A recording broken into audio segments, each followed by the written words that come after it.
Morning, good afternoon, good evening, good Assalamu alaikum, Morocco, ni hao, como Telugu, como se va, and what's up, bro? This is Louis Law, Matt Beecham Jr., signing in on his network, Muslim Corner Consulting International. Those of us who, those of you who follow me know that what's getting ready to come, you know what's getting ready to come down. You know I'm just getting ready to start talking. What I do is I do a little talking and then I go to some book reading. But that book reading is at E equal MC square rock and roll. So if you want to get a book reading, I would suggest that you figure out a way to get to E equal MC square rock and roll. And I will be doing a book reading.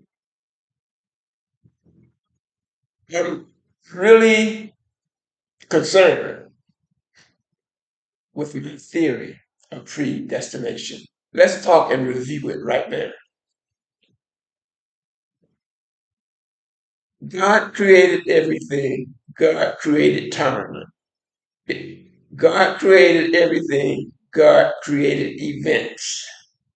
So basically, in the law of predestination, it has to have there has to be a belief in God.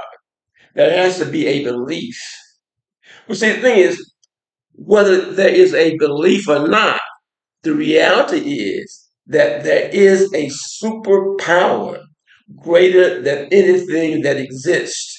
And all mankind can say is that it is God or Allah or whatever. There is something much greater than ourselves. All we have to do is look up into, we don't even need a telescope. Look up into the sky and look at all those stars. Now they know that Jupiter can hold a multitude of Earths. They know certain things about those stars up there. We, mankind, we know. Since I mentioned Jupiter, okay, my conception, Jupiter, is that Jupiter is a gigantic planet, and there are giants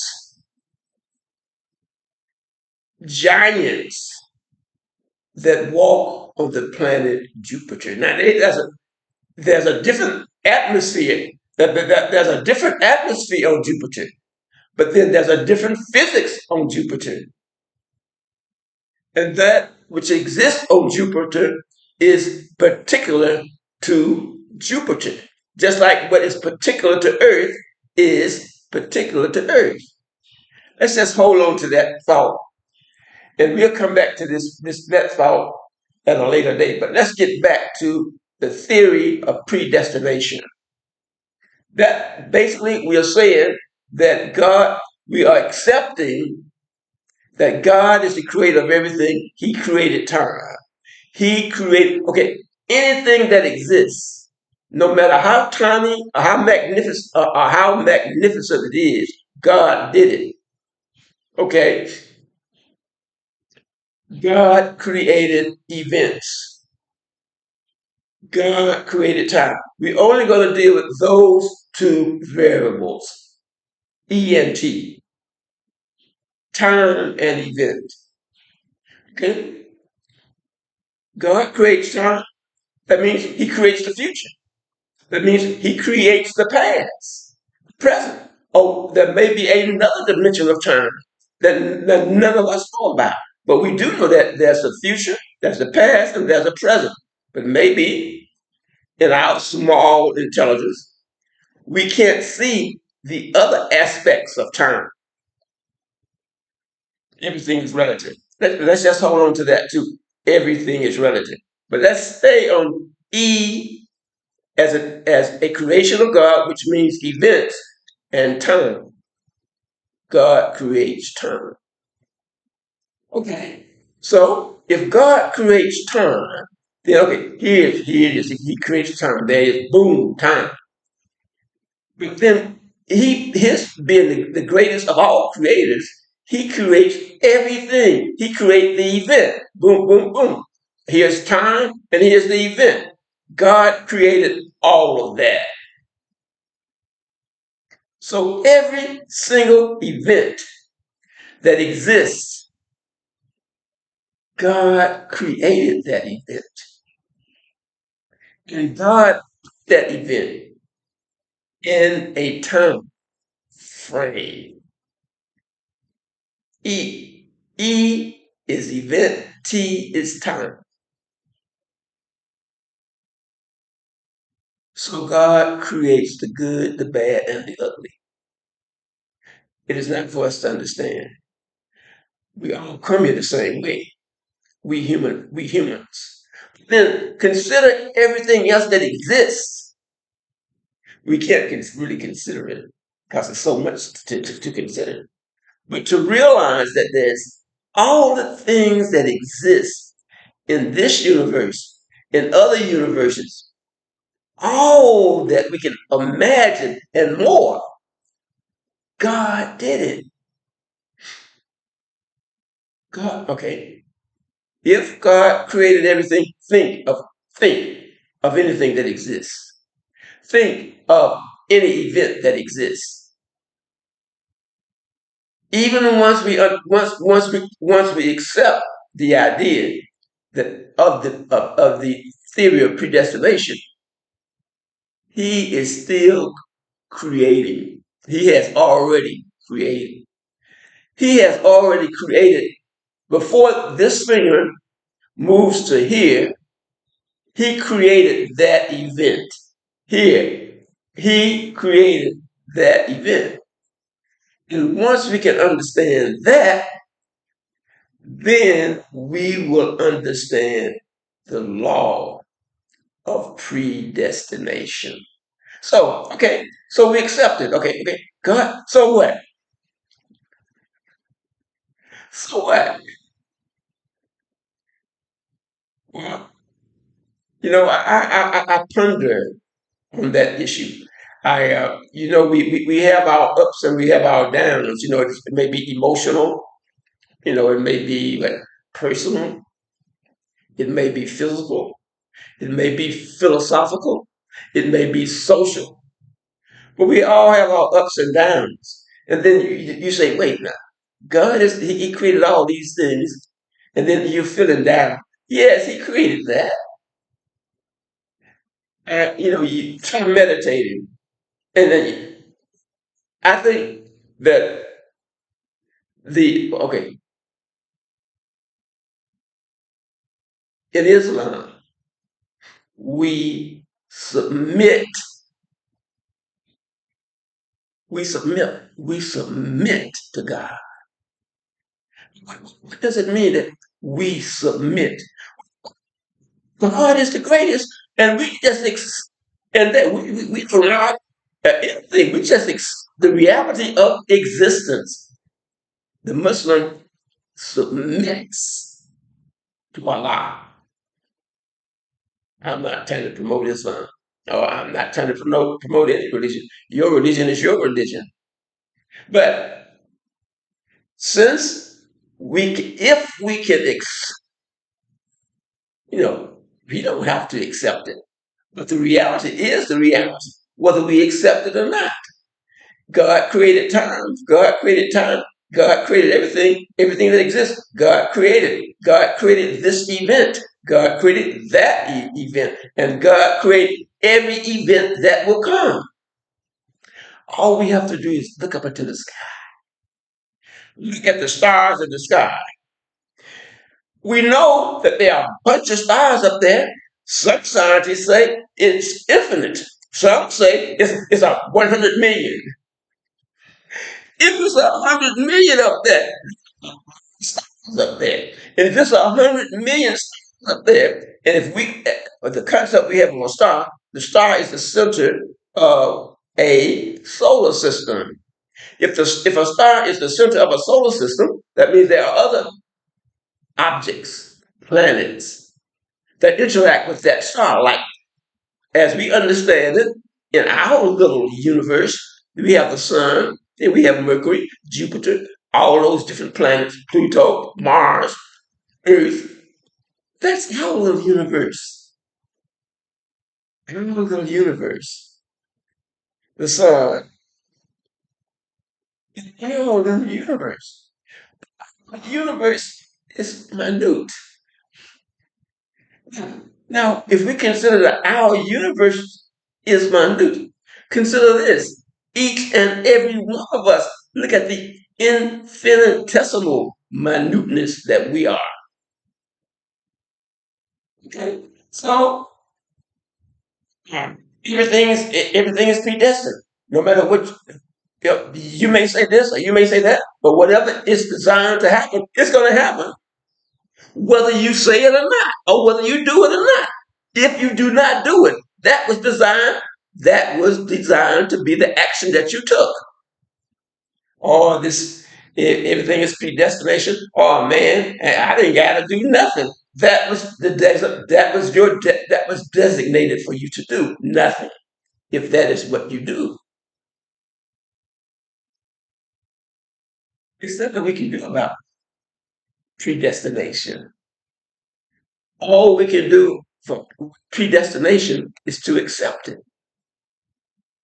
So, with this magnificent theory of predestination, what do we do about all this sin, all this racism, prejudice, thievery, adultery, immorality? Since we already know that all this is pre-designed, so what do I do? You do. Which one of us, earthlings, which one of us did not come about by a sperm fertilizing an egg? Okay? That sperm and that egg may not necessarily came directly from a humanoid, but it took that sperm and it took that egg for each of us to exist. Oh, all the science that we know. Oh, well, I don't have to be born from a body. Excuse me. I don't have to be born from a human body. But even when we go into the technological development of the human being,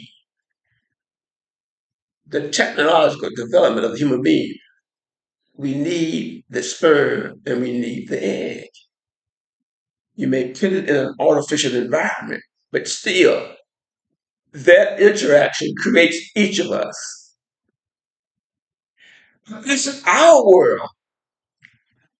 If we live in an infinite universe, there are all type of things that exist, depending on where we are and depending on where we at. So one thing, one thing we keep in mind, one thing I'll keep in mind as I discuss, there will be many discussions about my theory of predestination. It may not, okay, perhaps someone else, when I study, I can't find any other genius in history, whether he be Egyptian or Greek or Roman or English or African American or whatever. Maybe I have not done enough studying, but I cannot find, as I surf the internet and as I do studying, I can't find out another genius talking about or discussing the theory of predestination. So, okay, so the theory of predestination. So, okay, it's already designed that I do this. That whatever happens, that I had, basically that I was under the control of something else much greater than I am. Oh, okay. What? How does it make life better? Life better? What is better? What is good? Look at this. We go to war. Millions. We go to war. Each millions of things like ourselves are blown to pieces. Men die on the battlefield. Their heads are blown off. Some rot on the battlefield. Today, men rot on the battlefield somewhere on this earth.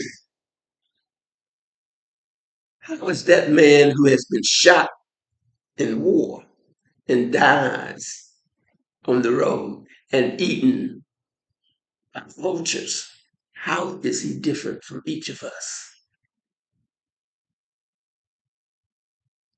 So, you know about the theory of predestination. So what? I think that it has a lot to do with a frame of reference. I mean, it's nothing that any of us can do about what has already been preset. However, we do it, whenever we do it, and wherever we do it, it has already been preset. You say, I'm not going to do anything. It is preset. Okay, now I have this theory of predestination. Now, I'll explore this theory of predestination with you. And what we're trying, let's see if we can relate this theory of predestination to what we know, to what we do, to what we see. This is Musa, Matt Mitchell Jr., signing out on his network, Musa Corner Consultant International.